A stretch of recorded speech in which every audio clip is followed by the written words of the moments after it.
Hello everyone, welcome to my channel, eInvest.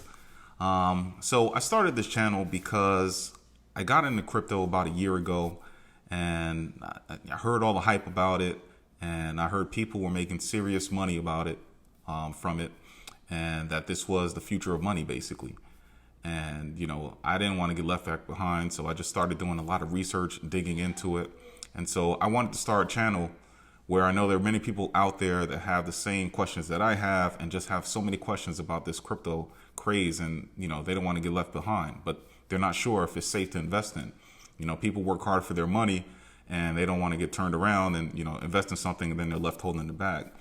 So what kind of gauged my interest into crypto is I've come from a hardworking family background, and my family, my mom and dad, worked all their lives, and they worked hard all their lives. And this should be the time right now where they should be retiring and enjoying their golden years, but they're still working.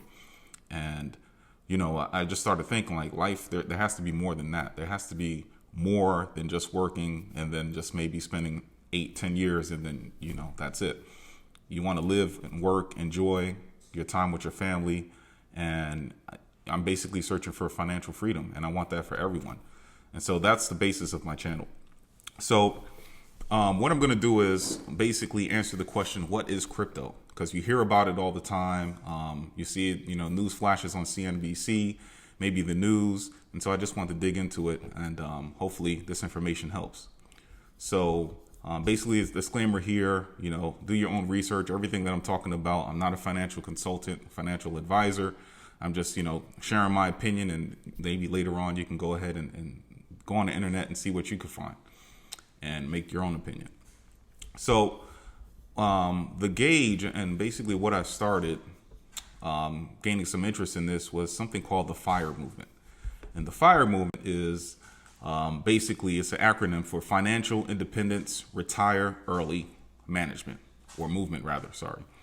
The ultimate goal and objective is to save and invest enough money to retire at an early age, to live on passive income, and making work optional. If you want to work, you can. If you want to do real estate or do something, but basically you want to do something you love.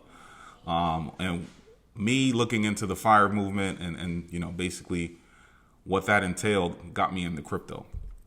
And crypto, every time I looked at it, got on the internet, I kept hearing something about the blockchain technology. Blockchain this, blockchain that. I'm the type of person, if someone is explaining something to me and you start talking numbers and I start seeing charts, then numbers and this big terminology, you just lose me automatically. And I think that's what turns a lot of people off with crypto.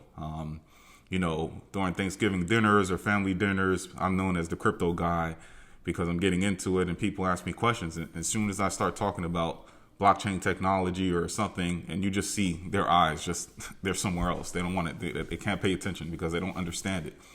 And so that's why I felt, just with the questions and people just kind of, what's the word I'm looking for? Hesitant to get in or maybe scared to get in. That's what made me start this channel. So let's get into it. What's blockchain technology? So let's see here. So blockchain technology. Blockchain technology, by definition, is basically a chain of blocks that contain information. It originated in 1991, and it was used at that time as a digital timestamp for digital documents to prevent from tampering. You can kind of think of it as a sort of a verification system like a notary. In 2009, technology was used by a person called Satoshi Nakamoto, and that was the beginning and origins of Bitcoin. Now, according to Coinbase, a blockchain is a list of transactions that anyone can view and verify. A Bitcoin blockchain, for example, contains a record of every time someone sent or received Bitcoin. Now, that was interesting to me because a lot of things you hear about crypto, especially Bitcoin, people say that it's used for illegal stuff. It's used, terrorists use it, drugs, cartels use it, just because it's a way of hiding money. But what I've learned through the blockchain technology, everything can be seen. If you send something to somebody, whether it's Ethereum, whether it's Bitcoin or some other crypto coin or token, everyone can see it. They see how much was sent, when you received it, and all of that. So to those critics that say that, I would say, based on blockchain, the best thing that criminals would like to do is use cash, because that's you can't trace that, unless it's smart cash, that is, but you can't trace it. So cryptocurrencies and blockchain technology that powers them make it possible to transfer value online without the need for a middleman like a bank or credit card company. Payments made via blockchain are more secure than a debit and credit card, since you don't need to provide any sensitive information. That means you have little to no risk of your financial information being stolen if you're trying to, trade information online. So that was very interesting to me. Now, cryptocurrency is decentralized. Decentralized, what that means is basically it's free from any third-party interference and therefore is not controlled by any government or one organization, company, or financial institution. So the likes of, we all hear PayPal, Venmo, they've been known to have failed transactions due to hacks, system issues, and reaching maybe a daily transaction limit.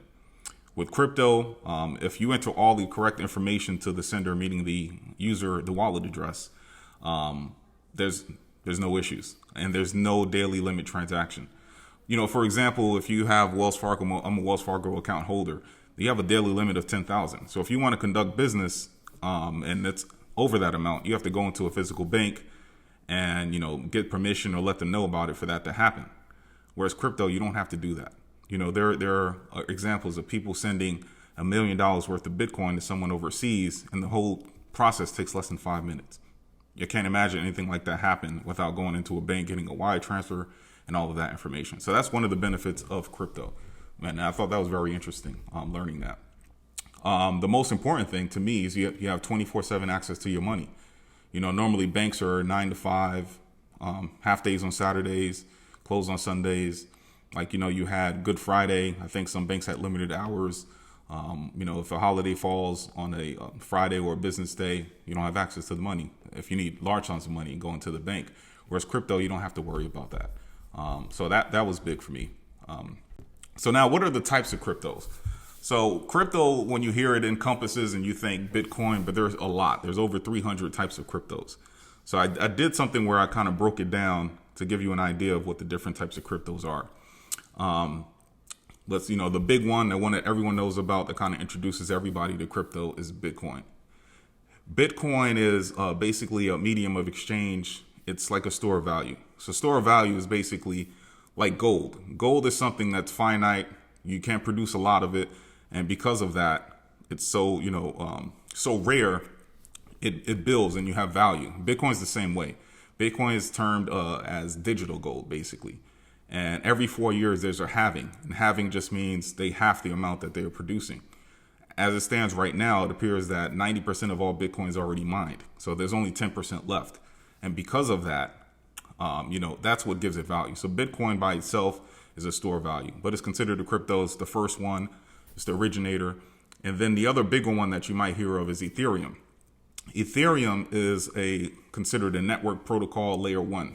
And what that is basically it's a Web 3.0. So basically it's a new web system. Right now, the internet that we know it as it stands is a Web 2.0. Web 3.0 is something where basically you give the people control of the internet. Visitors of a website can create their own content, and where any generated content is owned by whoever created it. And you think of NFT, and I'll get into what NFTs mean as well. So the first type of crypto we have is store values like Bitcoin or Litecoin. The second is a network protocol layer 1. That's like your Ethereum, your Solanas, your Terra Lunas, your Cardanos. That's what that is. Then you have stable coins. Stable coins are backed by the US dollar. So stable coins are basically used to keep on an exchange in the event that you want to take your money out, you made some profit, you keep it on the exchange and you have it on the side in the event there's a dip and you want to buy something. You don't have to go to, transferring from one account to another account. You already have your money that's backed by a dollar. Let's say you have 20 stable coins. It's going to translate to 20 US dollars or whatever your fiat system is. And you can already put that money in there because it's all there on the side. It's like a reserve, basically. So you have that to the side and that's ready for you to use and buy and purchase cryptos whenever you need it. The second is utility token. Utility tokens so we talked about the Ethereums, the Solanas of the world. if you want to buy something within their ecosystem, because basically it's like an internet system. So Ethereum has an internet, and in Ethereum, a lot of projects are on top of Ethereum. Your NFT projects, your games, your DeFi projects, and I'll get into what all of that means. But you can use the Ethereum tokens in order to purchase things, and it's a utility. So in Ethereum, you hear about these NFTs a lot, and in order to purchase an NFT, a lot of the projects run on top of Ethereum. So in order to get the NFT and purchase it, you need to buy it in Ethereum. You can't buy it in dollars, you can't buy it in stable coins, but you can buy it in Ethereum, and that's a utility coin. That's the utility of the project. Decentralized finance, this is a big thing for me, and this is what really got me into crypto after learning about it. It's basically projects that run on top of your Ethereums, on top of Solanas, on top of Cardanos. And what they are is they're decentralized. So think about it as a bank, or not even a bank, like a financial system that's not controlled by a bank. It's controlled by the people. And so a lot of these, they offer interest, and you can purchase the native token. So let's say you have a project on top of Ethereum. One that I could think of is called Aave. And that project, if you buy your Aave token, you translate it from a US dollar into Aave token. So $1 for $1, you can earn upwards of 8 to 19% on that $1. So people are earning crazy interest right now, where you put, $1,000 and you can earn up to 19% on your token, on your money. And if you look at these banks now, Bank of America, Wells Fargo, the percentage is maybe 0.15 as far as APR, which you can get. So decentralized is big. I know a lot of people making a lot of money using their US dollars transferred to stable coins, and from that stable coin, they transfer it into the decentralized app, and they make a lot of money in interest, just passive income, just sitting there. That's a big advantage that crypto has right now. And last but not least is we have NFTs. NFTs, that's the craze right now. You have people that purchased a Board of the 8 Yacht Club. That's a type of NFT last year, April of last year, maybe $30 to $100. Now these things are selling for 6 figures. And basically what NFT is it stands for non-fungible token. So it's basically just authentication. So it shows that a picture or some type of art form or some type of property is owned, and it's verified on the blockchain that creator A created this piece of art, and creator A on this date sold it to X person. And so there's no way you can forge it. Everyone knows, who created it, who it was sold to, and you can verify. So although, you see a picture of a monkey or an ape, you can take a picture of it, but you can't sell it. You can't do anything with it. In order to sell it, the buyer has to verify on the blockchain that you own it. And that's how people are they're thinking that the NFT is the future of Web 3.0, because basically it's the way of confirming ownership. And also in the metaverse, it's something that I'll talk about in later videos, where it's basically like a 3D world, virtual reality world, and people will have homes, and inside the homes, they'll have their pictures of their NFTs in there, broadcasting and showing all the visitors. NFTs are a big thing, and the metaverse is a big thing. You have a lot of celebrities getting into it. You have Snoop Dogg, who just purchased something in the metaverse land called Sandbox. And then you have a lot of companies, Adidas, Nike. A lot of people are getting into it, and they want to establish and get themselves in early in the metaverse, because they know that's the future of the internet, and that's where everything is going right now. So, these are the types of crypto. I didn't know this when I first started, because, I thought crypto was just Bitcoin and Ethereum. So I didn't know a lot of this. So hopefully this helps. Now, where can you find a list of all the cryptos? Like I mentioned, there's more than just Bitcoin and Ethereum. There are different websites to check. And the websites are plentiful, but the ones that I found that are very helpful are something I'm trying to find for you right now. We have crypto wallets. We have coinmarketcap.com, or crypto websites. We have crypto.com, coingecko.com, TradingView. These websites show the ranking of all cryptos via the market cap, tracking of the pricing information. You can filter the coins when you go on the websites. You can see it maybe if you're interested in DeFi, NFTs, stable coins, etc. But you can filter it out, and you can see which ones that you like and you prefer. But, these were big. It was, because I didn't know there were so many cryptos out there. Like I said, I just thought there were maybe 3 or 5 that you hear of all the time. Ripple or XRP, Cardano, but it's good to see that all those things are out there. Now, how can you buy crypto? Maybe you have the money. Maybe every paycheck you want to put $20 out, $30, $50, $100. How do you made the decision, you want to do it. How do you do it? Where do you put the money? So I'm going to give you some websites now that help me and can help you on board with your crypto journey. Number one, we have Coinbase. Coinbase is beginner experience level. It's a very easy website to use. Normally, you can link up your bank account, and from your bank account, you can transfer money into the Coinbase account. You don't even have to buy a crypto. Maybe you're doing some more research, but you can at least transfer your $100. Let's say you take it out of your Wells Fargo account. You could transfer it into a stable coin. Stable coin could be USDC, USDT, or Tether. And then you just have that money as $100 in stable coins. And then once you're ready to make a decision on what you want to buy, you can go ahead and transfer it over. Coinbase Pro is more of a experience if you're used to, using equity websites or stock exchange websites. These are good because you can buy, setting limit orders, etc. Gemini.com is a very good one as well. Similar to Coinbase, very easy to use. FTXUS.com, very good, beginner. They have low fees. Crypto.com, KuCoin, and Binance.com. I would check these out, and it's very, very self-explanatory. These are good websites to onboard crypto.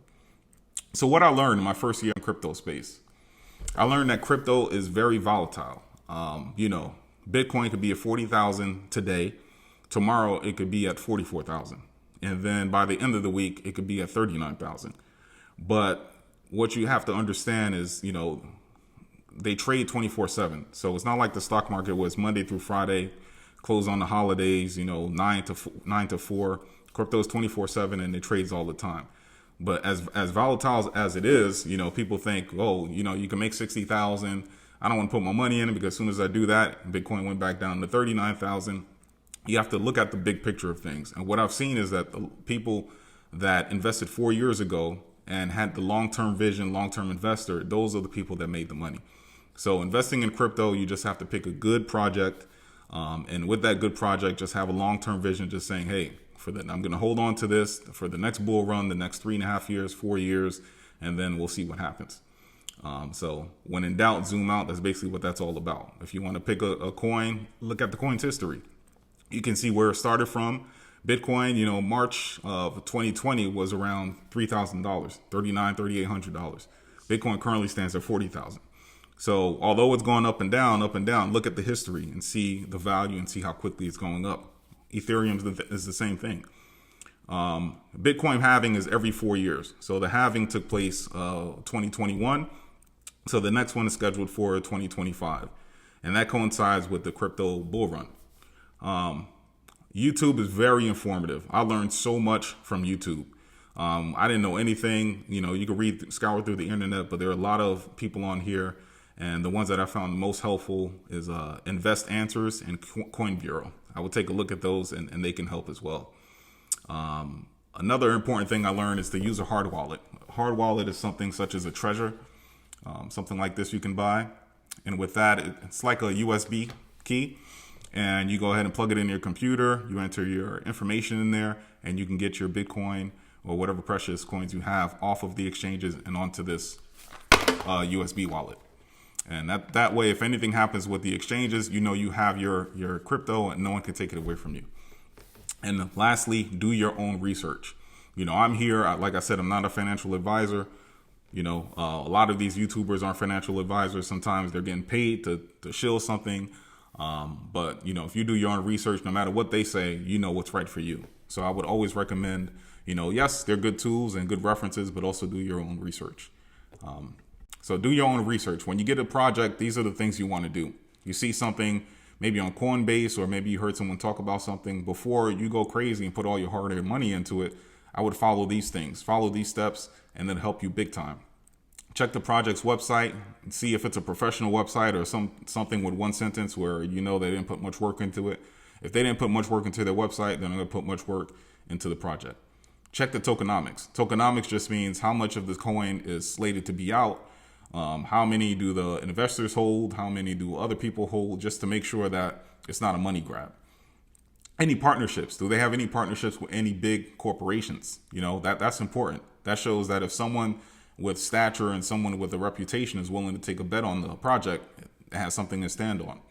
Perform research on the founders and the team, find out who the person that is that's creating it, and see if they had history of success in the past. Is there any staking or yielding farm? That's basically if you can buy the coin and you can earn passive income on the coin, sort of like interest. What's the use case for the project? Dogecoin is out there.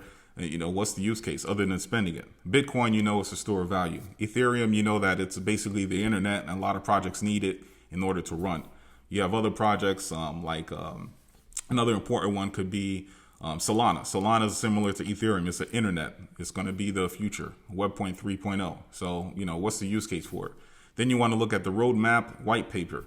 That's basically what's the plan for the project. Is it just, okay, I'm putting out this project here, it's going to cost X amount and it's going to go to the moon? Or, on this date, we're going to do this. On this date, we're going to do that. And we want to see the project grow. And I'm showing you how it's going to grow. And you want to check the market cap. You want to see if they're, trying to do something. You want to look at another coin that's trying to do the same thing and look at the market cap. Is it low? Is it high? That helps. And last but not least, I think the most important one is, does the project have any traction? Do they have a website? Do they have Twitter? Are they on Instagram? How many followers do they have on Twitter? How many followers do they have on Discord? All those things are important, because if it had traction, that's how the project's going to grow. It has believers behind it, and it could be has some profit behind it. But if it doesn't have any of those things, then that it's a doomed project. So crypto right now is in its very early stage. Crypto adoption right now, a poll taken in the CNBC here, 1 in 5 adults have traded or used crypto. So very early, very, very early. So, I thought I was getting in late, and it appears that, we're still early. We still have some room to go. Like I said, the next bull run appears to be, if everything is the same, 2025. So if that's the case, then, I say right now, get in, do your project, do your research, and let's see where this thing goes. Here's a chart that was shared with another YouTuber, Locke Davis, where he said right now we're at the early stages of crypto, just like in the internet of 1998. Now, 1998 was a long time ago. 1998 was before Facebook. 1998 top songs were Shania Twain, Still the One, Brandy Monica, The Boy Is Mine. Number one movie was Titanic. A lot of you people listening to this probably never heard of half these songs or even saw Titanic. If you did, you probably want to forget it. But that's how early it was. In 1998, there was no social media, so crypto is very early right now. And I think that if you're on this channel and maybe you're still researching, trying to get a handle on what crypto is, you're doing the right thing for you and your family in the future. And I think, based on my findings right now, that this is the goal to financial freedom. 9 to 5 is good. That can be your hustle. And with that income that you make, obviously you take care of your family, your health, your house. But anything extra that you have, I would recommend that you at least take a look at this space and see what it has to offer. I think it's very interesting, and I think it is the future of money. So thank you for watching my channel. Listen to me talk about this. I have other material that I'm going to come out with, and the goal is to explain it just like a normal person would. I don't want to get too technical, go over anyone's head, because I know that's what loses me. And hopefully, just like the material, hope you subscribe to the channel, and I promise to put out good material for you guys. Thank you.